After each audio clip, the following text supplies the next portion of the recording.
document pluriannuel de dépenses et les responsables de cellules genre. C'est pour moi un réel plaisir de pouvoir vous souhaiter la bienvenue ce matin à Saly, à l'occasion donc de ce séminaire portant sur la prise en compte de l'égalité femmes-hommes dans les documents de programmation pluriannuelle des dépenses pour la période 2022-2024, d'une part, et d'autre part aussi pour le partage de la grille d'évaluation de la parité dans les politiques publiques. Cette activité s'inscrit dans le cadre du mandat de l'Observatoire national de la parité, centré principalement sur le suivi, l'évaluation et la formulation de recommandations de nature à promouvoir l'égalité entre les femmes et les hommes dans les politiques publiques. Évidemment, la question de l'égalité des sexes est une préoccupation au niveau mondial à travers les objectifs de développement durable, les ODD, notamment l'ODD 5. Et le Sénégal, en tant que partie prenante de cette communauté internationale, a donc, au niveau national, le plan Sénégal émergent, référentiel du développement économique et social du pays, qu'il a intégré dans ses perspectives et sa vision. Évidemment, cela aussi est décliné à travers les 3 axes de ce plan. Je voudrais aussi rappeler que depuis 2011, l'ONP, en conformité avec sa mission, produit chaque année un rapport, mais en collaboration avec les ministères et institutions étatiques, rapport portant sur l'état de la parité dans les politiques publiques. Mais il faut également noter qu'en 2020, une rupture a été opérée dans le mode de présentation du budget de l'État, avec l'introduction des budgets programmes. Ainsi donc, les entités publiques doivent désormais préparer et soumettre au ministère des Finances et du Budget les DPPD et PAP finalisés qui sont discutés au niveau des conférences budgétaires prévues entre les responsables de programme des ministères et institutions et la direction de la programmation budgétaire. Naturellement donc, l'ONP, au regard du mandat que j'ai rappelé tout à l'heure, se doit donc de surveiller ce processus afin que les préoccupations relatives à l'égalité des sexes dans les politiques publiques soient donc prises en compte. Et c'est dans cette optique que l'ONP a organisé ce séminaire de 2 jours pour, d'une part, examiner le niveau d'intégration de l'égalité femmes-hommes dans les DPPD des ministères et d'autre part, partager le dispositif de suivi et d'évaluation de l'égalité femmes-hommes dans les politiques publiques. J'espère tout simplement que les résultats de nos travaux permettront à toutes les parties prenantes d'assurer dans le processus budgétaire une égalité de traitement effective entre les 2 sexes, parce que cela est important. En droite ligne du processus d'élaboration de la loi des finances initiale, la loi de finances 2022. Donc cet atelier vient se glisser dans ce processus. Nous allons y revenir pour dire comment c'est glissé. Parce que vous savez qu'il y a un nouveau changement de paradigme et il y a un basculement qui est intervenu à partir de 2020 avec l'adoption en Conseil des ministres du démarrage du processus de budget programme conformément aux directives de l'UEMOA, les directives du cadre harmonisé de gestion des finances publiques, lesquelles directives ont été internalisées dans le droit positif sénégalais. Vous savez que le basculement devait intervenir en 2017, ceux qui sont dans le processus, vous le savez, et qu'en 2016, il y a une loi organique qui a été adoptée pour décaler le démarrage de ce processus à 2020. 2020, effectivement, il y a eu la nouvelle loi organique sur les lois de finances, la loi organique 2020-07 du 26 février 2020, n'est-ce pas, qui a définitivement acté la budgétisation programme avec les modalités, le processus et comment ça doit se faire. Donc, dans ce processus d'élaboration de la loi de finances initiale, où il y a les extraits que nous appelons pompeusement les budgets, vous savez que les budgets sont des extraits de loi de finances. Donc, cette loi de finances initiale, dans son processus, commence d'abord par le cadrage qui est fait, cadrage pour lequel vous participez pour l'essentiel, qui permet d'avoir des orientations indicatives qui servent à élaborer les DPPD préliminaires, lesquels DPPD préliminaires permettent de sortir un DPBEP. DPBEP qui sert d'introduction au débat d'orientation budgétaire parlementaire qui intervient le 30 juin de chaque année.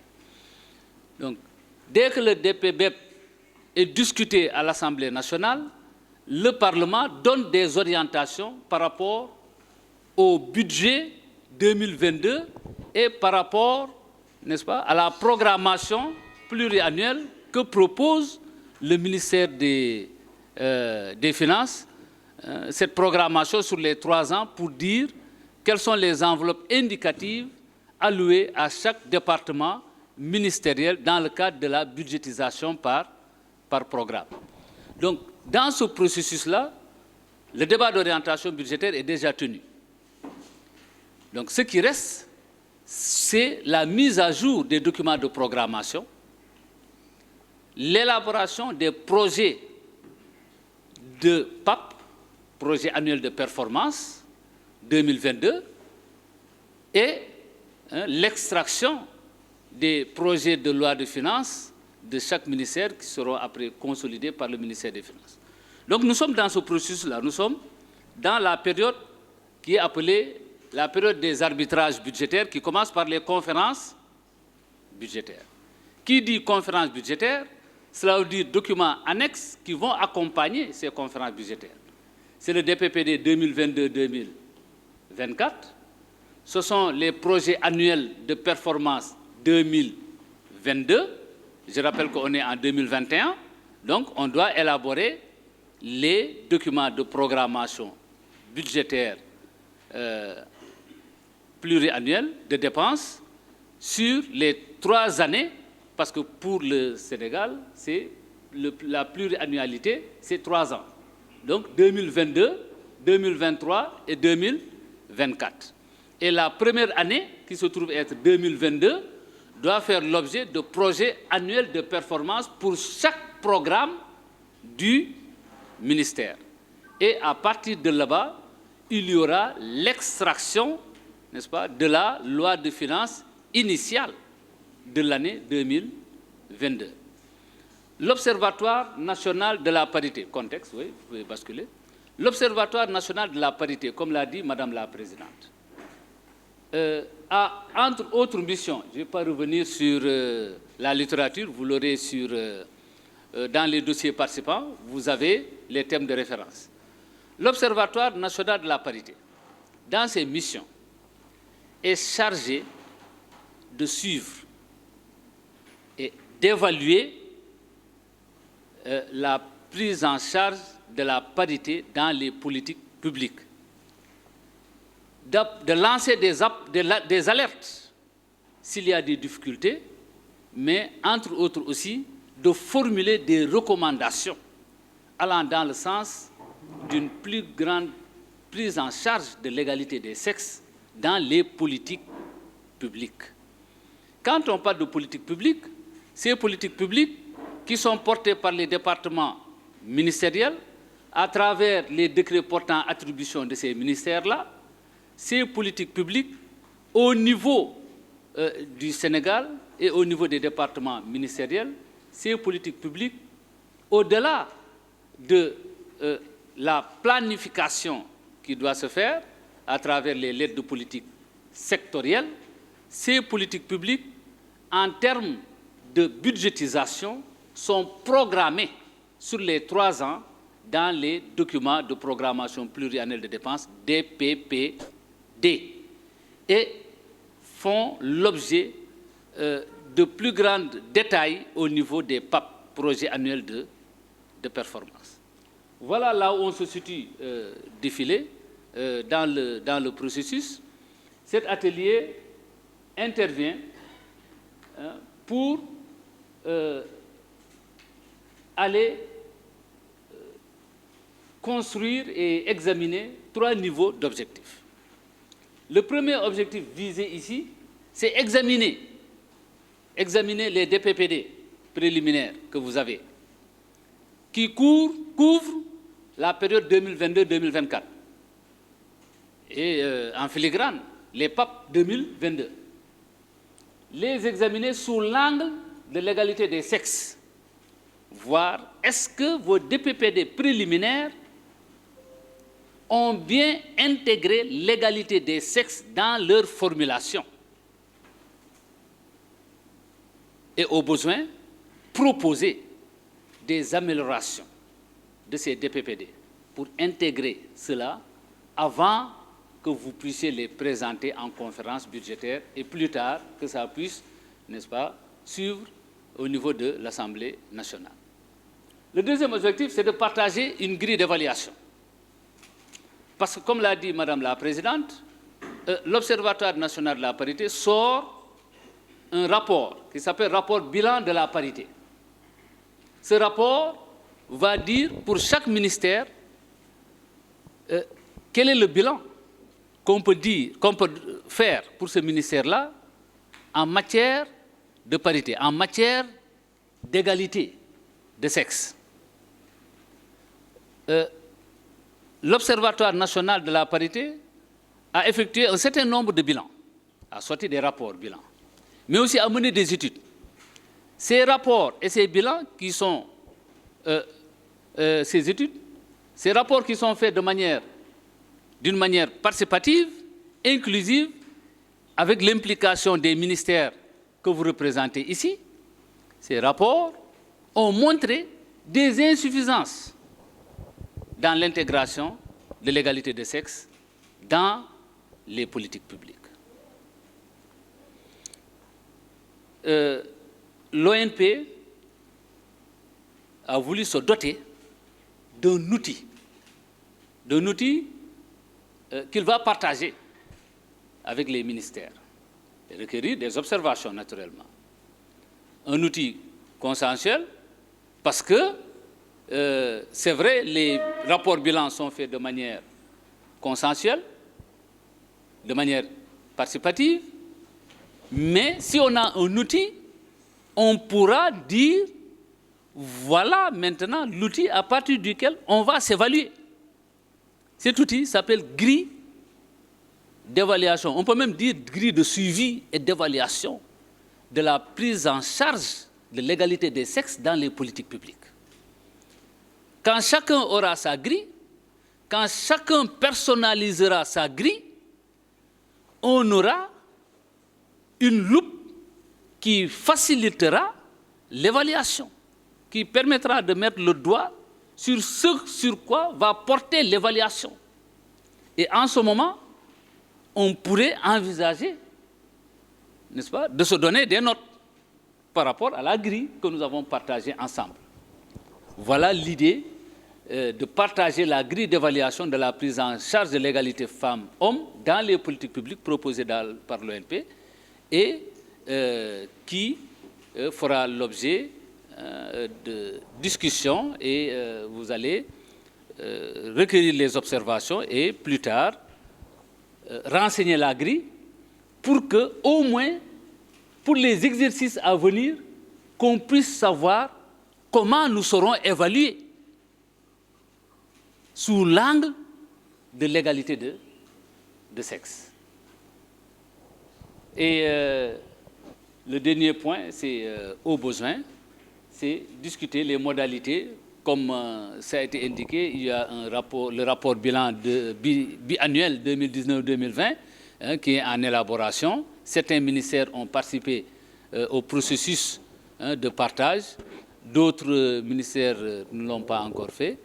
Donc il y aura un agenda d'élaboration et de finalisation de ce rapport bilan de la parité au besoin.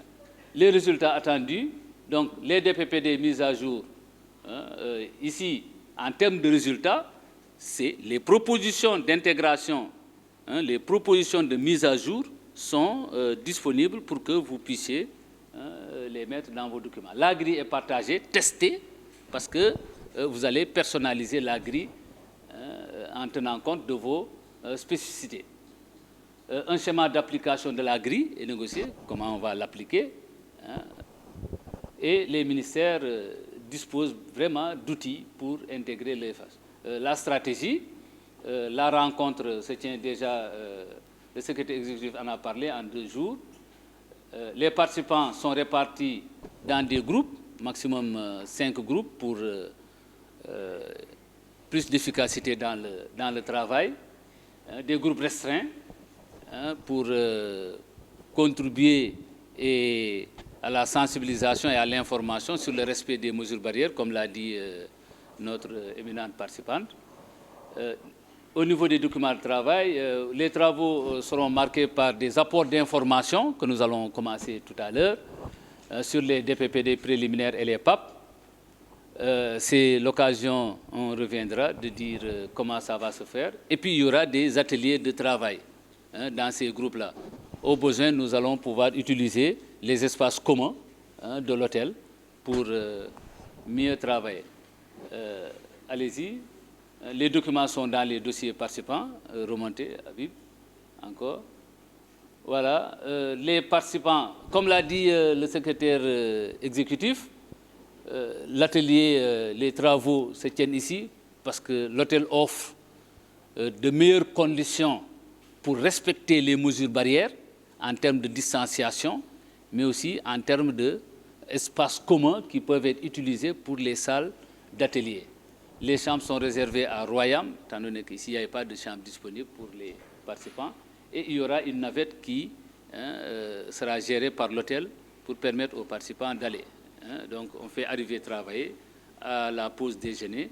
Les gens vont, après la restauration, regagner les chambres et la reprise sera pour 15 heures, conformément à l'observation qui a été apportée. Les participants, ce sont les représentants des structures, des ministères qui portent le DPPD. Pour beaucoup de ministères, ce sont les cellules études et planification qui portent les DPPD. Pour d'autres ministères, il y en a, un ou 2 ministères, ou 3 ministères, ce sont les DAGE ou SAGE qui portent les DPPD. Donc, suivant le cas, c'est eux qui sont ciblés ou ceux qu'ils auront désignés dans ce cadre-là pour participer à cette activité. Parce que tout simplement, nous allons examiner ces DPPD et puis proposer des améliorations. Mais il y a aussi les cellules genre.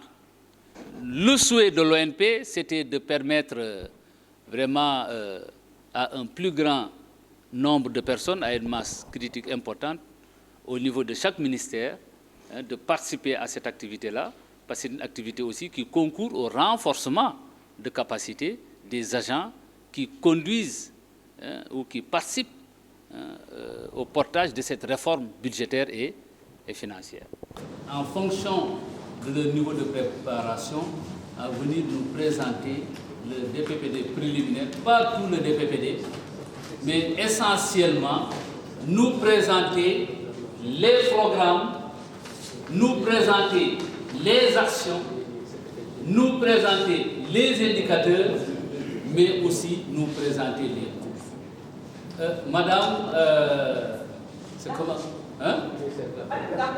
Madame Gap, je rebondis sur ce que vous venez de dire pour dire aux gens ici qu'un indicateur désagrégé est important, mais il ne suffit pas.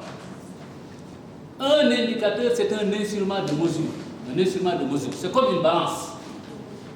Vous posez une balance ici, elle ne sert à rien du tout si elle n'est pas utilisée. Et une balance peut permettre d'avoir la masse de toutes choses, du riz, du sucre peut-être, de l'arachide, etc. Donc un indicateur, c'est un instrument de mesure. En tant qu'instrument pour mesurer les pas, les efforts, c'est important. Mais mis à part cela, l'indicateur n'est pas important. Ce qui est important pour l'exercice que nous sommes en train de faire, c'est d'identifier de manière très claire les politiques publiques. Quelles sont les politiques publiques? Dans quels documents sont consignées les politiques publiques? Dans quels documents? Ce sont ces politiques publiques que nous devons examiner, ces politiques publiques que nous devons examiner au niveau de l'INP, que nous devons suivre et évaluer, pour voir est-ce que ces politiques publiques ont pris en compte l'égalité de sexe, oui ou non. Ces politiques publiques, je dis, pour les ministères, sont dans les décrets portant attribution de ces ministères-là. C'est là où il y a les politiques. Ce sont ces politiques qui nous intéressent.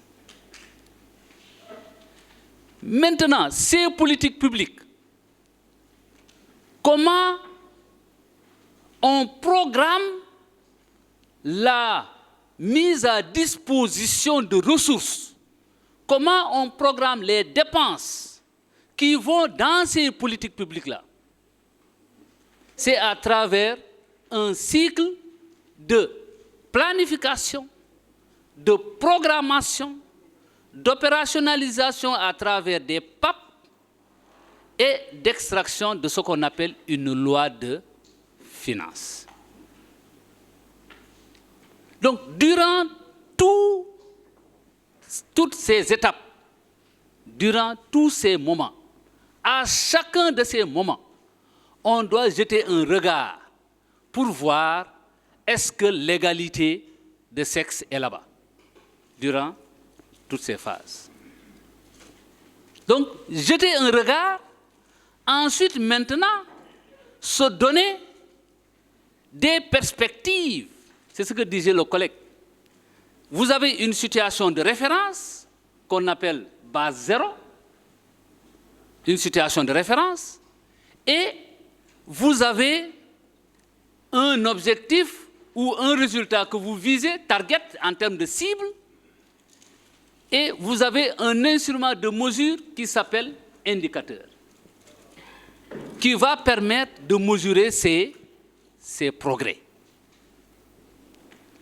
Donc, ici, le travail que nous allons faire, pour le moment, parce que dans ce processus, on est au moment de la programmation, on se situe au moment de la programmation, on n'est pas au moment de la planification, on est au moment de la programmation, c'est-à-dire finalisation des DPPD, documents de programmation pluriannuelle de dépenses. On est à ce moment-là. Et d'élaboration des projets annuels de performance PAP 2022. Nous devons examiner ces DPPD préliminaires que vous avez et jeter un regard d'expert en disant voilà comment vous devez améliorer ces politiques qui sont dans ces DPPD pour les rendre vraiment aptes à prendre en compte l'égalité de sexe sur ces 3 ans-là. C'est ce que nous allons faire tout à l'heure. Nous allons inviter, commencer déjà à mettre au point les DPPD, ceux qui sont prêts, on va passer progressivement à le faire, parce qu'aujourd'hui, comme l'a dit SE, c'est vendredi, on n'a pas beaucoup de temps. Il faudrait qu'on puisse gagner en termes de présentation pour permettre aux gens en atelier, l'après-midi, d'aller très vite et d'aller dans le sens vraiment d'une véritable prise en compte de l'égalité de sexe dans ces politiques-là.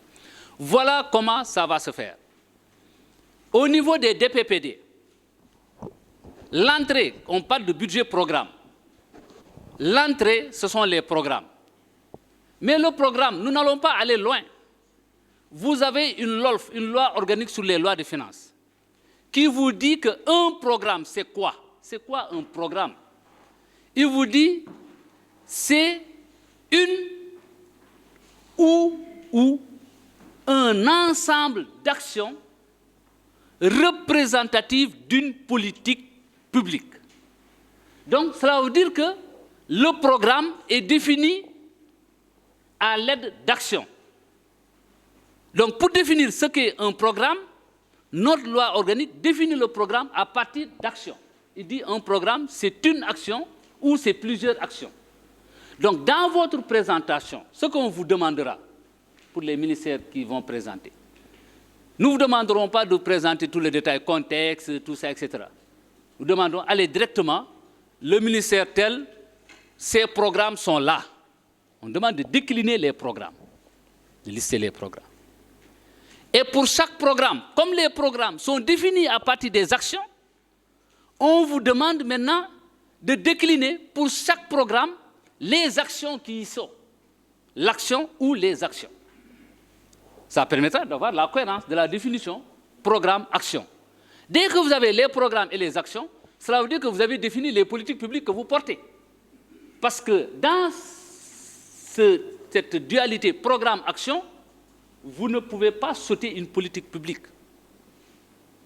Parce que la LOLF dit qu'un programme, c'est une action ou un ensemble d'actions qui sont représentatives d'une politique publique. Ils n'ont pas dit de plusieurs politiques publiques. Donc cela veut dire qu'un programme ne doit pas avoir plusieurs politiques publiques. Un programme doit avoir une action qui est représentative d'une politique publique ou bien avoir 2, 3 actions qui sont représentatives d'une politique publique. Donc, vous devez avoir autant, normalement, de programmes que de politiques publiques que vous portez au niveau de votre département ministériel. Pourquoi? Parce que vous savez que souvent, il y a des changements de dénomination, des changements d'arrimage des ministères. Aujourd'hui, cette politique, par exemple, peut être au niveau de tel ministère. Demain, on enlève la politique, on met ça au niveau de notre ministère. Donc, la politique doit être dans un programme d'ensemble pour que, quand ça va migrer quelque part, que ça puisse migrer de manière cohérente. Aujourd'hui, au niveau du Sénégal, quel est le vecteur de la performance? Quel est le vecteur de la performance? C'est-à-dire que comment on mesure la performance d'une action publique au Sénégal? On mesure ça, le vecteur, c'est le programme. C'est le programme. C'est pourquoi dans la réforme, on dit qu'il y a un acteur fondamental qui est le responsable de programme. Ce responsable de programme doit avoir à sa charge une politique publique qui est dans le programme. Si on enlève, je prends l'exemple d'un ministère que je connais bien, qui est le ministère de la formation professionnelle, de l'apprentissage, de l'emploi et de l'artisanat. Vous voyez. Il y avait même un autre élément. Il y avait le ministère de la formation professionnelle, de l'emploi, de l'artisanat, de quoi? De l'apprentissage. Et l'insertion professionnelle. Vous voyez ces politiques-là. Plus tard, on enlève l'artisanat. On l'amène au niveau du ministère du Tourisme. C'est une politique. Donc, s'il n'y a pas cette cohérence verticale de artisanat au niveau de ce ministère-là, en termes d'un programme cohérent, avec un responsable jusqu'au niveau de la budgétisation, quand on le sort, on l'amène ailleurs, il faut recommencer. Donc c'est pourquoi une politique doit être entièrement dans un programme. Pour que quand ça quitte, c'est tout le programme qui part. C'est tout le programme qui part, avec sa cohérence, y compris le responsable du programme, s'il n'est pas remplacé. Donc, après avoir décliné ces programmes, vous nous sortez les actions qui sont au niveau de chaque programme. Et c'est à partir de ce moment-là que vous devez nous sortir les indicateurs au niveau des actions. Parce que c'est là où il y a les politiques. C'est là où il y a les politiques. Au niveau des actions. Parce que c'est une division. C'est une division, un saucissonnement du programme en actions. Les actions étant représentatives des politiques. Donc, quand vous sortez les actions, vous mettez les indicateurs, vous mettez les coûts. Maintenant, si vous ne parvenez pas, au niveau de l'action, à sortir des déclinaisons d'indicateurs au niveau des actions, on peut accepter que vous descendiez à un palier inférieur, qui est le palier activité.